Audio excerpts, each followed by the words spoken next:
తిరుమలలోని శ్రీ వెంకటేశ్వర స్వామి ఆలయం మరియు అరుణాచలంలోని అరుణాచలేశ్వర స్వామి ఆలయం హిందూ పురాణాల్లో విశిష్ట స్థానం కలిగి ఉన్నాయి. ఈ రెండు ఆలయాలు పరస్పర సంబంధం కలిగి ఉన్నట్లు పురాణాలు చెబుతున్నాయి. అదేవిధంగా తిరుమలలోని శ్రీ వెంకటేశ్వర స్వామి వారి ఆలయాన్ని దర్శించుకున్న తరువాత అరుణాచలంలోని అరుణాచలేశ్వర ఆలయాన్ని దర్శించుకోవాలట. దీనికి గల సంబంధాలు ఈ వీడియోలో అయితే తెలుసుకుందాము.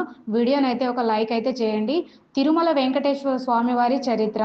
తిరుమలలోని వెంకటేశ్వర స్వామి వారు కలియుగ ప్రత్యక్ష దైవంగా పూజింపబడుతున్నాడు. పురాణ కథల ప్రకారం విష్ణు భగవాన్ శ్రీ శ్రీనివాసుగా అవతరించి కాళహస్తీశ్వరుడి శివుడు అనుగ్రహంతో ఈ ప్రాంతంలో నివసించాడు. తిరుమల శ్రీవారి ఆలయం విష్ణు భక్తులకు అత్యంత పవిత్రమైన క్షేత్రంగా భావించబడుతుంది. అరుణాచలం తిరుమన్నమలై పంచభూత స్థలాల్లో అగ్నిలింగంగా విఖ్యాత. పురాణ కథనాల ప్రకారం శివుడు తన అసలు స్వరూపాన్ని పరమజ్యోతి స్వరూపంగా ఇక్కడ ప్రదర్శించాడని చెబుతుంటారు. శ్రీ అరుణాచలేశ్వరుని గిరి ప్రదక్షిణ చేయడం అత్యంత పవిత్రం. ముఖ్యంగా పౌర్ణమి రోజున గిరి ప్రదక్షిణ 14 కిలోమీటర్లు చేయడం మహా ఫలప్రదంగా ఉంటుంది. అరుణాచలం అగ్నిలింగం విష్ణు భక్తులకు ముఖ్యమైనది.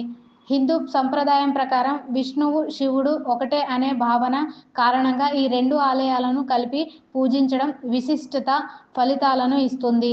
దర్శనం తర్వాత అరుణాచలం వెళ్ళడానికి కారణం తిరుమల శ్రీనివాసుని అనుగ్రహం పొందిన తర్వాత శివ అనుగ్రహం పొందేందుకు భక్తులు అరుణాచలేశ్వరుని దర్శించుకోవడానికి వెళ్తారనే ఆనవాయితీ.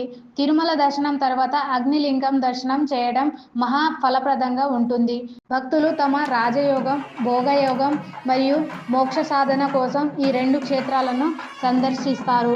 విశిష్టత ప్రయాణ మార్గం. తిరుపతికి అరుణాచలంకి దూరం 200 కిలోమీటర్లు ఉంటుంది. ప్రయాణ సమయం సుమారుగా 4 గంటల నుంచి 5 గంటల వరకు ఉంటుంది. ప్రత్యేక రైలు లేనందున విల్లుపురం లేదా కార్పాడి మార్గంలో వెళ్ళాలి. కాబట్టి తిరుమల దర్శనం అనంతరం అరుణాచలం వెళ్లి శివుని అనుగ్రహం పొందడం పవిత్రంగా భావిస్తారు. కార్తీక దీపోత్సవం. ప్రతి ఏడాది కార్తీక మాసంలో నవంబర్ నుండి డిసెంబర్లో దీపోత్సవం నిర్వహించబడుతుంది. ఈ సమయంలో అరుణాచల గిరిపై పెద్ద మహాదీపం వెలిగిస్తారు. దీన్ని లక్షలాది మంది భక్తులు దర్శించి శివుని కృపను పొందుతారు. మహాశివరాత్రి ఉత్సవాలు. శివరాత్రి సందర్భంగా ఆలయంలో ప్రత్యేక పూజలు, అభిషేకాలు నిర్వహించబడతాయి. ఈ సమయంలో భక్తులు గిరి ప్రదక్షిణ చేస్తూ శివుని భక్తిని ప్రదర్శిస్తారు. ఈ ఆలయం స్కంద మహాపురాణం మరియు శైవాగము గ్రంథాల్లో విశేషంగా ప్రస్తావించబడినది. శివుడు పార్వతికి జ్ఞానం, ఉపదేశం ఇచ్చిన పవిత్ర స్థలం ఇది అని చెబుతుంటారు. విశిష్టమైన ఆలయ నిర్మాణం. రాజగోపురం. ఆలయం యొక్క గోపురం దాదాపుగా 217 అడుగుల ఎత్తు కలిగి ఉంటుంది.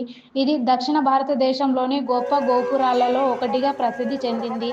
అరుణాచలం ఆలయాన్ని దర్శించుకోవడం, గిరి ప్రదక్షిణ చేయడం, కార్తీక దీపాన్ని దర్శించడం భక్తులకు ఆధ్యాత్మిక శాంతిని మరియు శివుని అనుగ్రహాన్ని పొందవచ్చు. తిరుమల శ్రీ వెంకటేశ్వర స్వామివారి ఆలయం దర్శనం తర్వాత అరుణాచలంలోని అరుణాచలేశ్వర స్వామివారి దర్శనం చేసుకోవాలని పురాణాల్లో చెబుతుంటారు.